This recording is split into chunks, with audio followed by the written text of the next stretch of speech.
porque nós estamos aqui para vocês localizarem em São João de Meriti, Baixada Fluminense, né, região metropolitana do Rio.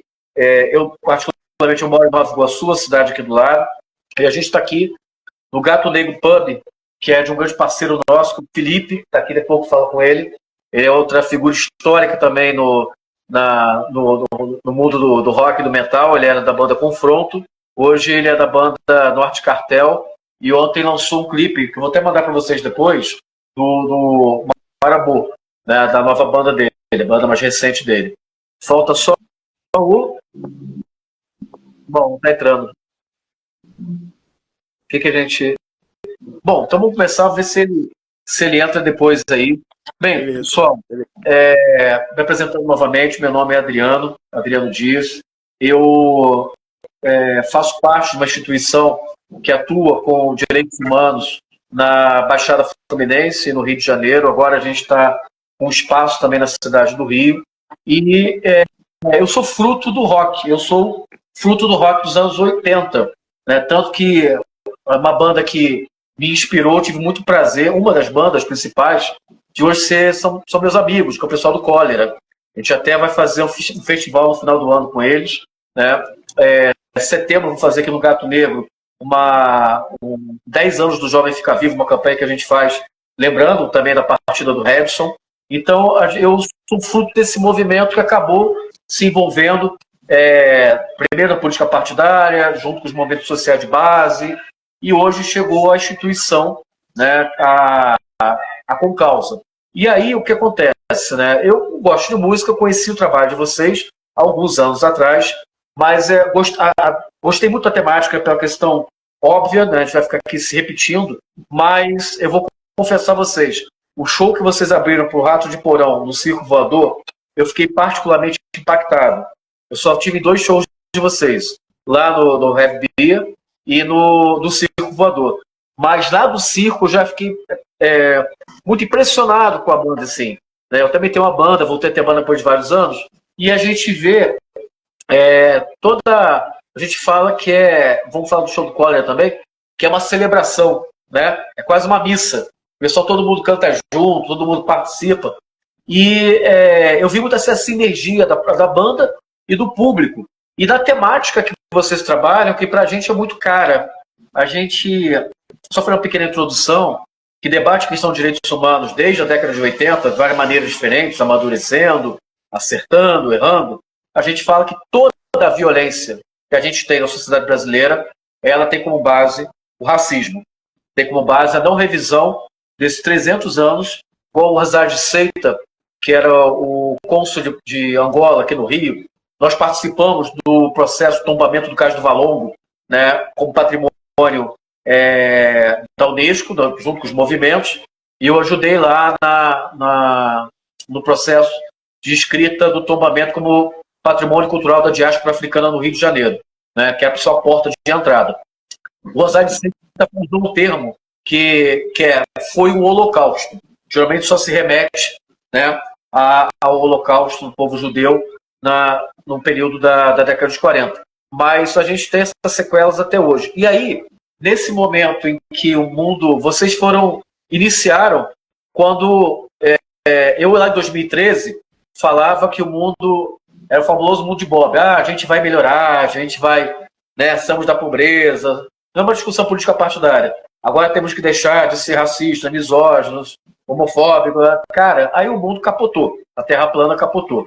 E aí o que acontece é que o trabalho que vocês executam, para nós, é uma ferramenta fantástica. A gente já utilizou músicos do Cólera, do Rapa, entre tantas bandas, para chegar a muita gente em palestras, debates, principalmente aqueles que não vão estar numa palestra chata acadêmica sobre direitos humanos, sobre racismo, sobre enfrentamento ao racismo estrutural que nós temos, como diz o Silvio. Então, assim, eu quero, primeiro ponto, como fã, louvar muito o trabalho de vocês, musicalmente, com todas as influências que vocês têm, que a gente fica identificando ali, o hardcore, o metal, né, as bandas que provavelmente ajudaram a moldar o som de vocês, e a temática. E, particularmente, o último álbum, o Perpétuo, primeiro com tradução que, pô, um clipe e uma letra, assim, fantástica, né? Fantástica em todos os aspectos. E aí depois, quando a gente já conhecia a música, né? Eu tinha escutado a música, já estava cantando, já, né? E quando vocês lançam o clipe, a maneira que foi montada assim, vai para muito além da satisfação de vocês como músicos, né? Então, a gente agradece muito. Interessante, só para encerrar, passar para vocês algumas perguntas, né? Como é que foi o processo, principalmente do clipe. Eu estava andando, trabalhando na Câmara Federal, né? Eu estava lá em agenda, né? Na hora do clipe. Aí eu parei no corredor, do lado, assim, botei coisa, né? Só que, sabe quando você me esquece onde você está? Botei alto o negócio e fiquei cantando.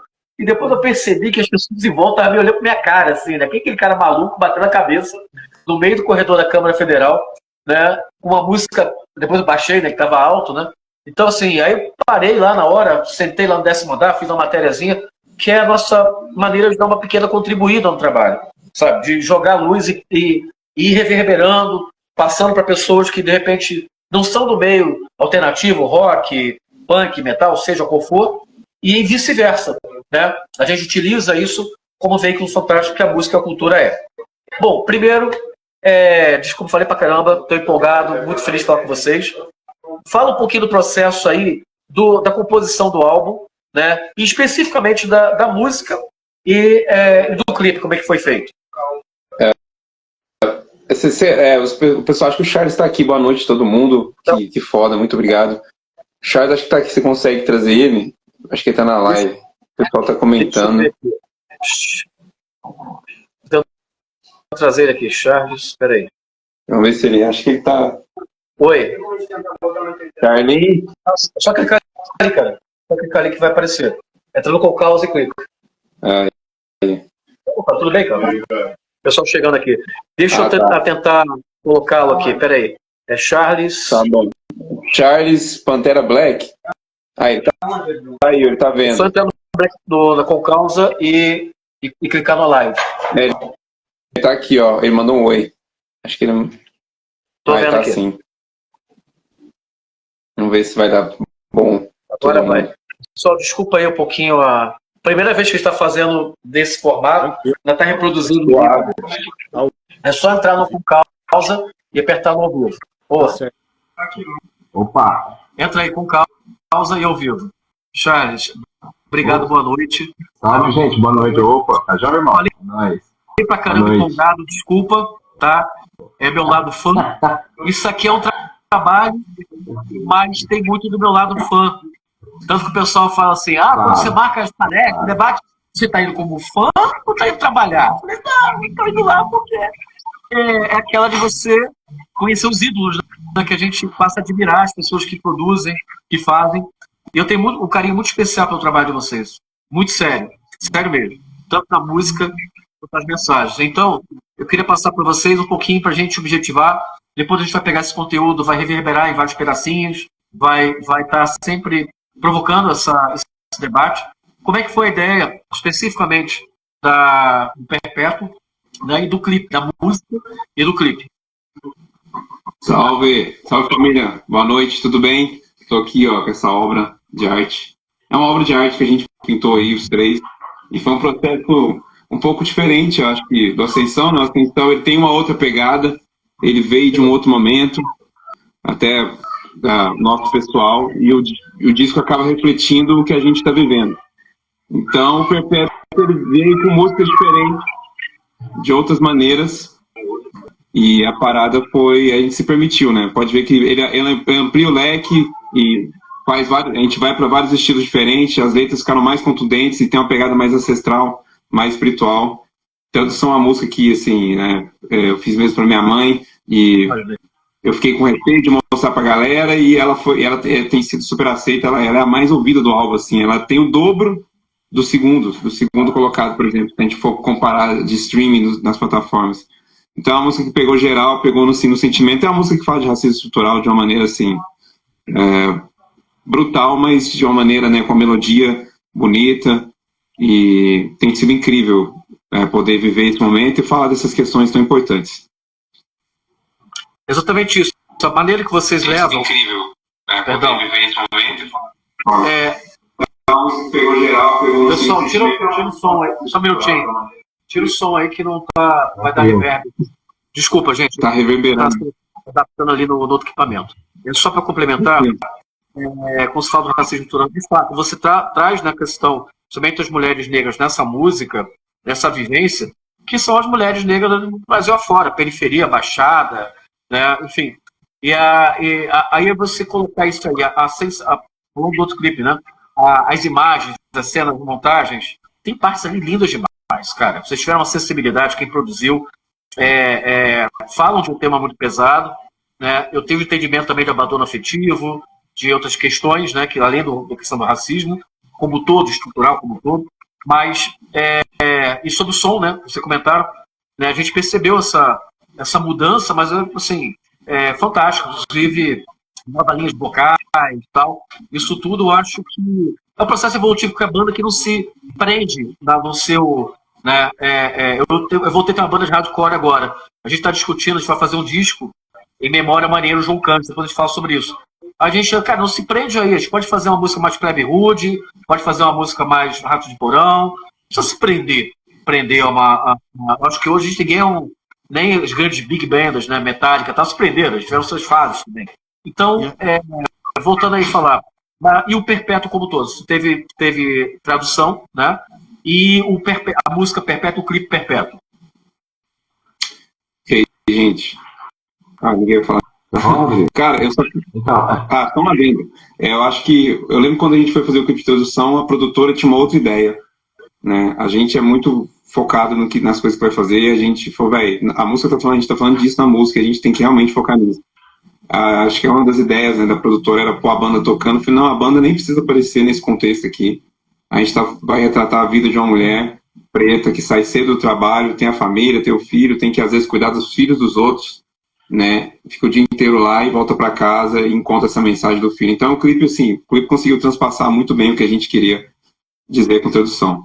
E quanto a Perpétuo, cara, é outra parada que a gente foi também pensando junto, a Carol, né, também produziu, a gente também tem sempre esse consenso de querer usar, a gente tem um pouco de voz hoje, né, a gente tem um pouco de abertura, então nós temos pessoas que ficam esperando, que divulgam as nossas coisas, então a gente precisa realmente fazer um clipe que traga essa representatividade. E vale lembrar que a parada do Rio foi algo que a gente insistiu muito, porque... Né, o Charinho até não gostou muito, porque tanto eu quanto o Charinho a gente não sabe nadar, mas a gente ficou só na bordinha, só na beira ali do rio. Sério? Porque a música fala disso, a música fala da travessia, né, cara? Mais de 12 milhões de negros vieram escravizados no Atlântico, né? Foram espalhados pelas Américas. 45% desses negros vieram para o Brasil, né? Isso dá quase 5 milhões, né? O tráfico negreiro alterou a rota de Tubarões. Sacou? De tanta gente que morria, de tanto corpo que era jogado, tanta gente que se jogava. Havia um lance do seguro, o negro não chegou, o cara que está transportando vai receber um seguro também por isso. Então, assim, era muito dinheiro envolvido nesse tráfico, além de, é claro, das condições subhumanas em qual os nossos ancestrais passavam. Então, a gente tinha que retratar o lance, né, de falar de continente, falar do que foi essa travessia, mas de uma maneira poética, lírica, e isso bateu muito forte também. É um clipe também fantástico. Assistam aí o Perpétuo também, tradução, todos os clipes dessa fase nova aí. Vale ressaltar também que esse trabalho foi um trabalho todo feito com pessoas da nossa cidade, né? De Uberaba, artistas, né? Produção, edição, né? Filmagem. Uma parada que a gente sempre tenta, né? A gente sempre faz questão de enaltecer, né? Os talentos da nossa cidade, né?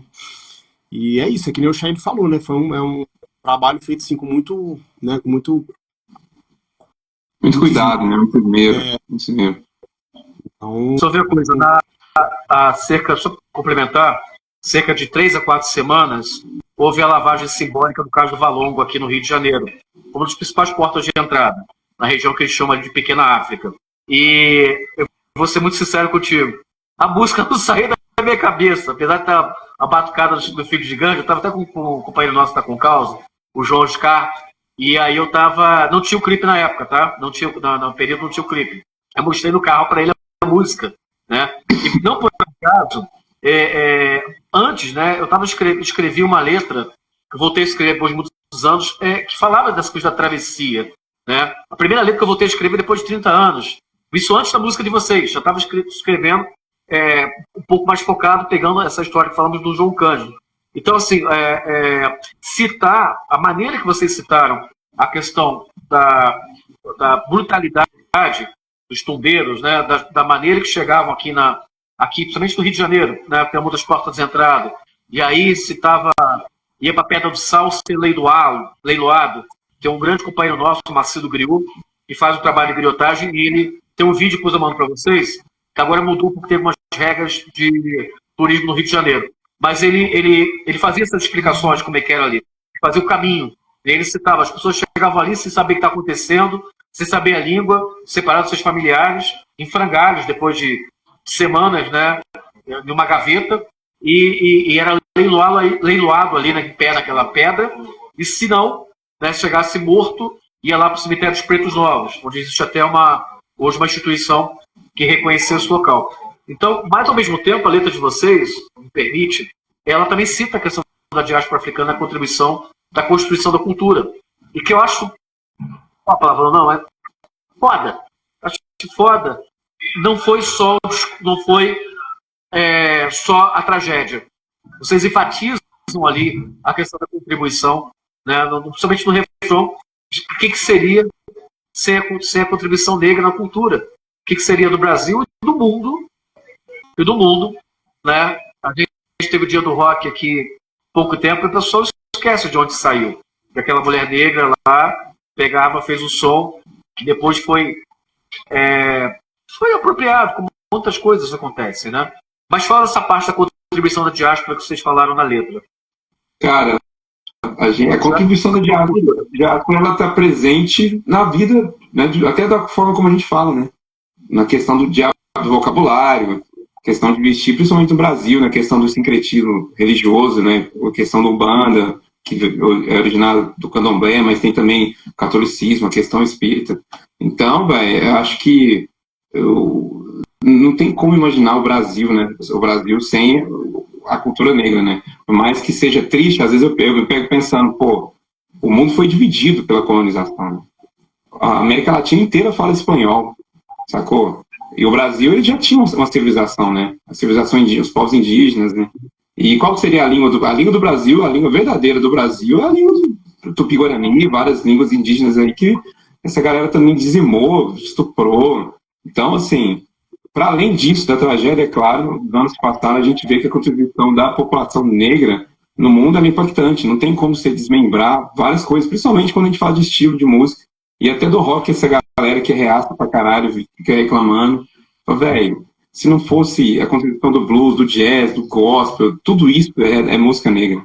Então, vamos voltar nas raízes, vamos entender. É apropriação e assim, ficou apropriação e ficou sempre a cara dessas mesmas pessoas, né? Quando era do negro, era do diabo. Quando era do negro, era do diabo. A partir do momento que o branco usurpa e usa, é uma coisa revolucionária. Então, porra, velho. Esse último filme do Elvis, ele mostra a Cita Roseta, mostra o Elvis nos guetos, ele mostra ele na igreja, mostra ele realmente nos bairros negros, né? Porque os negros tinham que morar em bairros afastados, né? Não podiam morar nos mesmos bairros que os brancos. E aí o mundo é tão louco, você vê que, por exemplo, na época do Sul, o que era apartheid, por exemplo? Apartheid, os caras nasceram lá, depois da colonização, e eles simplesmente tomaram tudo, as melhores regiões, tudo eles queriam isolar os negros de uma maneira brutal. Então, tem que ter o Nelson Mandela, né? Tem que ter esses revolucionários para lutarem contra essa porra toda. Então, eu tenho muito orgulho de estar no Black Pantera, de poder levantar essas questões, de poder falar dessas histórias, de falar da ancestralidade, falar de quem foram essas pessoas, né? É importante, porque tudo é muito vago. Tudo é muito vago, muito pincelado. No processo de formação da banda, eu já vi várias entrevistas de vocês, né? Mas no processo... Pode deixar aqui. Mas no processo de formação da banda, eu acompanhei as entrevistas, vi, né, como é que foi a composição e tal, composição de integrantes, né? Mas já partiu do zero isso, né? De ter essa mensagem, desse debate da questão racial, já foi desse zero já, né? Desde a formação, o próprio nome, né? Já foi desde o início. E porque a região de vocês é uma região bem complicadinha também, né? Esse tema. Eu conheço bastante. Pouco, Eu conheço um pouquinho, e assim, eu já tive uma discussão de mesa, de bater na mesa com certas falas, sabe, aí em Minas Gerais, uma região de você, sabe, que não às vezes a gente ou dá uma ideia, mas às vezes quando o sapo tá cheio, tá meio estourando, você já meio, porra, meu irmão, qual é? Entendeu? Mesmo como tem seu limite, né? Claro. Na verdade, pode falar. É uma boa pergunta, porque na verdade, quando a banda começou ali, né, eu comecei com a ideia ali, eu já tinha todos os traços que eu queria falar sobre isso. Eu insisti muito, na verdade, mais com o Shine também, no começo, porque assim, o sonho de ter uma banda preta, eu tenho muitos anos, né? Desde quando eu fui Living Color, moleque, né? Então eu já venho com esse resgate tanto de visual quanto de senso musical também há alguns anos. Lógico, um projeto outro vai entrando na cabeça, a vida não é fácil, para quem tem banda, a galera sabe, e você acaba desistindo, mas sempre tendo esse processo de ter a banda. Quando, né, chegou bastante material, que a internet começou a ficar mais fácil, com várias questões, eu tive acesso às Panteras Negras, a Malcolm X, e todas as histórias, João Cândido, tudo mais foi chegando, mas eu já tinha esse senso comigo, já desde moleque, eu queria ter uma banda preta exatamente para ter essa formação, para falar sobre essas questões. Quando eu comecei a banda, foi meio que lento, porque eu era o único compositor ali, né? Eu já tinha algumas canções. Então, acho que a letra que mais bateu no primeiro álbum é a letra de Escravos, né? Que acho que foi a música que chegou para a galera assim, de uma forma bem impactante, por questão da letra. E a gente nem fez clipe dessa música, mas a letra dela, né, é uma mistura de metal com hardcore, a música é muito, né? Já tem um refrão forte, né, que grita Escravos. Aí, a partir daí, eu já tinha também algumas, como eu sei, tal, o Shine chegou, e o Rodrigo, aí realmente, né, começou. E aí, no segundo álbum, que foi o Agressão, também veio mais contundente isso, porque a gente estava falando de muita coisa, estava um momento bem estranho no Brasil, a gente começou a viver momentos bem estranhos, assim, em relação à política e a diferenças sociais, e realmente foi um momento que os racistas saíram do esgoto, assim. Então a canetada estava forte, né? Tá sempre forte nessas questões. Mas o motivo de fazer a banda realmente é porque aqui em Uberaba, Minas Gerais, a gente percebe isso, pelo menos eu e o Cheyenne, mas eu levei isso muito pro coração, que realmente era muito difícil você ver a galera preta nos rolês de rock, cara. Era muito difícil. Muito difícil. Conseguia contar nos dedos. Isso não é nenhuma piada. Sacou? Tipo assim, tinha 300 pessoas, 4 eram pretas, assim, saca? 4, 5. E às vezes nem tinha isso. E aquilo me incomodava bastante, né? Além de ser alvo de piadas que não levava ninguém a nada, você sem ser alvo de piada, porque a galera sempre quer misturar. O que é muito bom, a gente leva muito bom. É muito bom isso. Quando a galera fala assim que a gente tem que tocar pagode ou samba, porque são músicas originais e é bom pra caramba, a gente não tem problema com isso. Mas realmente querer pegar aquele estilo, a galera achar que esse estilo pertence a eles, sem saber o minismo de história como é que funciona, né? Então, até hoje, a gente tem esse tipo de problema. Mesmo tendo um recurso da internet e tudo lá para se comprovar, estudar e ter uma cartilha legal de estudo musical, a galera prefere realmente pela questão do racismo, de que isso não é isso, os pretos não têm direito sobre o rock and roll, Elvis e tudo mais. Só lembrando que a gente gosta do Elvis, cara. A gente não tem problema com o Elvis, a gente tem problema com a situação e tudo em volta disso. Antes do Elvis, teve muita gente fazendo aquilo que o Elvis fazia, muito bem feito, né? E simplesmente foram apagar. Você pega o caso do Little Richard, né? Que é da época do Elvis ali, fizeram questão realmente de deixar o Little Richard, né? Colocaram o Little Richard como ridículo, um cara que não sabia o que estava fazendo, né? Quando na verdade o Elvis pagava um pau danado pro Little Richard, né? Então, assim, a gente tem essas questões e hoje em dia a gente consegue falar bem delas nos nossos álbuns. Bem, deixa eu apresentar rapidinho aqui, chegou o Frei Tatá, esse senhor aqui do meu lado. É um grande companheiro. É um grande companheiro nosso aqui. É o cara que me faz andar, o Galeano, né? Ele pega a banda demanda e me faz andar. O Frei Tatá é da Pastoral Afro aqui do Rio de Janeiro. Ele é uma das pessoas, entre outras tantas aqui da Baixada Fluminense, que está nesse processo de reconhecimento do marinheiro João Cândido como herói nacional, e todos os reconhecimentos, ele está nisso há mais de 20 anos. Esse movimento aqui da Baixada, a gente chama de São João do Meriti, onde ele se radicou, ele é do Rio Grande do Sul, né? Ele se radicou aqui, a família dele até hoje é daqui. Né? O seu Candinho, o único filho vivo dele, Depois eu mando para vocês aí algumas informações, para vocês verem. Claro. E o Tato é uma pessoa imprescindível, que é aquele elo que a gente tem, né, envolvendo igreja, sociedade, né, e agora esse convívio com a gente, faz quase alguns anos já, mas a gente está mais pertinho ultimamente, nos últimos anos, muito por conta da questão do João Cândido, né? Que a gente tem uma missão grande, que é ter o museu dele inaugurado aqui, ter a casa de cultura também na cidade.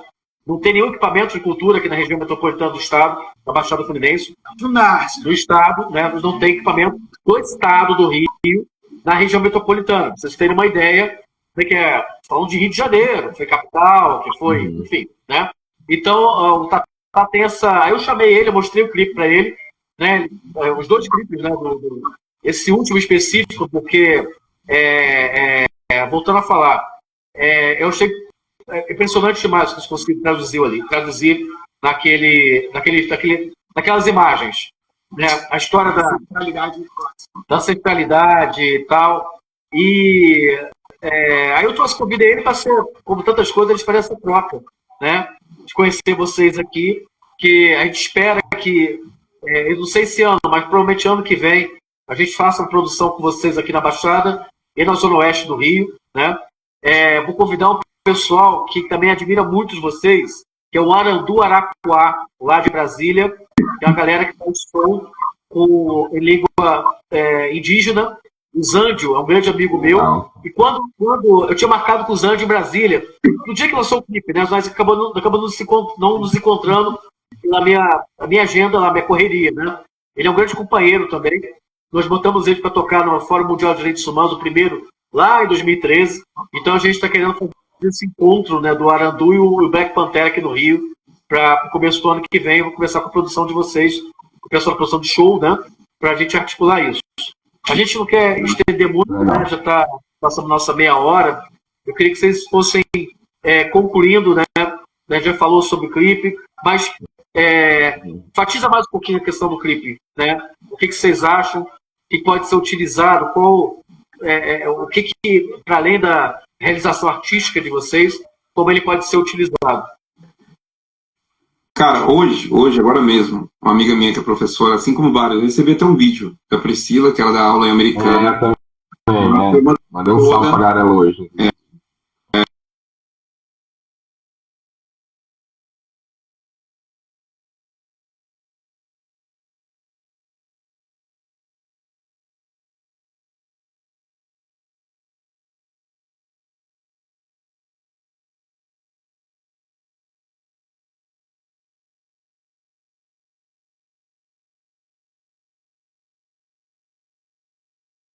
Uma feira que vai ter em setembro. Perpétuo vai ser a base dessa feira, que vai chamar Encantos da África. Cada aluno vai falar de um país da África e eles vão usar Perpétuo como a canção, como a trilha sonora desse trabalho. Então, assim, você vê que a música é o poder da arte, né? Através da música, através do clipe, o tanto que isso impactou várias pessoas e, principalmente, a gente fica feliz de ver que está indo para a sala de aula.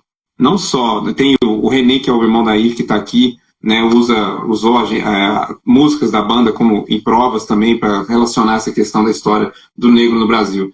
Então é um clipe que traz ali, a gente tem Umbanda, a gente tem o Maculelê, a gente tem a questão do esporte, a gente tem música, a gente tem diversas coisas que vieram da cultura negra, né? E no final tudo é África, tudo é continente mãe. E isso ficou muito didático, né? É essa palavra que eu defino o clipe de Perpétuo, didático de uma maneira absurda, assim. Para quem gosta de rock, para quem quer usar como estudo, para poder falar de questões raciais, é um clipe poderoso. E como o Rodrigo falou, a gente fez aqui em Uberaba, com pessoas que são nossos amigos, que a gente troca ideia, e é muito importante. E a gente fica muito feliz que essas pessoas usem o nosso trabalho dessa maneira. Por favor, ela veio me pedir permissão para poder usar a música. Eu falei, velho, cara, só usa, por favor. Nossa, o que você vai fazer? Super liberado, porque é importante a gente difundir mais e falar dessas questões em todos os âmbitos da sociedade. Acaba que isso também é uma troca, né? Também, né? Da mesma forma que os professores, amigos, né? Têm usado as nossas músicas, né? Nas escolas. tanto os professores como vocês também, né? O pessoal que trabalha em ONGs, em mundiais, né? O pessoal acaba trazendo para a gente muita informação também, né? Através de livros, né? Indicando documentários, filmes, né? E aí isso acaba engrandecendo mais ainda o nosso trabalho, né? Se você for ver as primeiras músicas, né? O primeiro álbum, o segundo, até chegar nesse agora, o Perpétuo, é um álbum que tem uma profundidade muito maior, né? Nas letras, né? E isso é graças a vocês, né? Eu digo, a gente está trocando essa ideia agora, mas quando eu digo vocês, é quem está assistindo a gente, quem é professor, a galera dos movimentos negros, né? Movimentos sociais, que acaba passando para a gente, né? Porque a gente a banda tem 10 anos, né? Há 10 anos atrás a gente não tinha esse letramento social, né? O Black Pantera acabou trazendo para a gente todo esse conhecimento e profundidade. Então a gente vai aprendendo cada dia mais, né? Então é uma via de mão dupla, né? Então é sempre bom.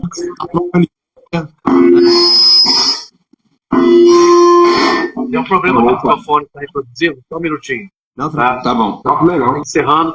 Eu vou passar a bola pro Frei Tatá, que assim, uma coisa eu brinco com ele, nós somos companheiros, que eu chego perto dele, assim, uma luzinha de demanda, assim, assim, em cima dele, assim, ó, sabe, aquela luz. Eu acho que vocês são importantes nessa história também de João Cândido, porque às vezes parece pra gente que isso é uma coisa que não consegue chegar para outros cantos do Brasil, né? A gente estava, por acaso, na audiência pública lá em Brasília, quando aconteceu na audiência pública, na Comissão de Cultura, que teve uma relatora, Benedita Silva, mas tinha como propositor um cabo PM de Minas Gerais. Maranhão. Desculpa. Não foi daí. Essa demanda é de vocês. Que foi. Não, mas tem umas figuras aqui de Minas. Tá bom, o Rio também tem muita contribuição boa. O Rio também tem muita contribuição boa. Família Bolsonaro, esse tipo de coisa para a política brasileira.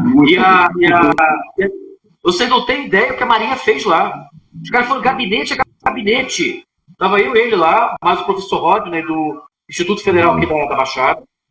A Marinha foi, depois de 114 anos da Revolta da Chibata, depois de 55 anos da morte de João Cândido, gabinete a gabinete, desconstruindo e colocando o que ele não fez foi nada de heroísmo. Que ele pegou as armas, abjetos marinheiros. O comandante da Marinha lançou uma nota chamando o Almirante Alcem de abjetos marinheiros, que eles utilizaram a arma do Estado contra os seus superiores, contra o Estado. Eu falei, porra, mas estava na audiência, acabei falando alto, tomei uma bronca, né? Pô, mas o comandante de vocês queria dar um golpe com a Marinha, ninguém tá lá de boa. Ninguém botou-lhe a ferro. Ninguém botou ele morrer sufocado num cubículo com 18 pessoas, né? Com o João Cândido. Essa é a parte punk ainda que fode, escorrega aí da parte institucional, né? É uma bronca de todo. Mas assim, a gente quer fazer uma provocação, quer falar um pouquinho da história do João Cândido? Não, a gente está. Nós estamos agora trabalhando com uma homenagem agora para Tuiuti, que falou de João Cândido esse ano. Aí, segunda-feira tem uma audiência, uma reunião para elaborar como é que vai ser o dia 5 de setembro, que vai ser o dia da homenagem. Eles vão receber um diploma, Abdias Nascimento, essa figura emblemática, histórica do movimento negro no Brasil, por tudo que eles fizeram nesse carnaval. Glória ao Almirante Negro, já pensando de fato dele ser herói nacional. Agora, isso tem que ser institucional, mas depende do Congresso, a gente confrontar a Marinha para chegar de fato ao nosso objetivo. Sem falar, de fato, da questão monetária, que não receberam nada, a família. A reparação. Se vocês analisarem a história do João Cândido, ele foi perseguido a vida inteira. Eu não conhecia, só conhecia superficialmente. Com esse envolvimento aqui com o pessoal, a gente foi ter um entendimento melhor. E é uma das referências de figura heróica. Muita gente de resistência. Não sabe da revolta da Chibata, não sabe o que o Cândido representou no que foi a revolta da Chibata, que ele representou, muita gente conhece. Então, eu vi esse representante da Marinha legitimando o que é o João Cândido, e espero mesmo que as coisas caminhem para dar certo, porque é isso, o cara foi um revolucionário, o que de extrema importância. E muita gente não conhece, é isso, sacou? É um apagamento, é uma história, e agora simplesmente transforma o cara em um bandido, um cara que pegou armas e tá, nossa, é foda. Gente, então a gente faz essa provocação a vocês, que um momento propício, botem isso também na pauta de vocês. Eu acho que tem essa coisa do eu sei que é simbólico entrar no livro, né? Mas quando a gente conseguir botar no livro de heróis aqui do Estado, tem uma repercussão muito grande, aqui no município também. E outra coisa, pra molecada, cara, teve só para encerrar, chegar pro moleque da periferia, cara, teve um herói preto com a tua cara que pôde fazer isso, que peitou, que teve tal importância, que desconstruiu um mecanismo de racismo que era uma perpetuação do período da escravidão. Então, acho que a gente tem que fazer malhando em ferro frio. Tem um companheiro nosso, o Ivanir, aqui do Rio, eu estava sem ver alguns anos por causa da pandemia. Eu encontrei com ele numa atividade de rua, uma roda de conversa na rua, assim que flexibilizou, né? E ele falando, né? Ele é um cara que trabalha com essa tolerância religiosa, faz a caminhada, né? Próximo agora é dia 15 de setembro, o pessoal vai falar sobre isso. A caminhada contra a tolerância religiosa no Rio de Janeiro, pela tolerância religiosa, pelo convívio.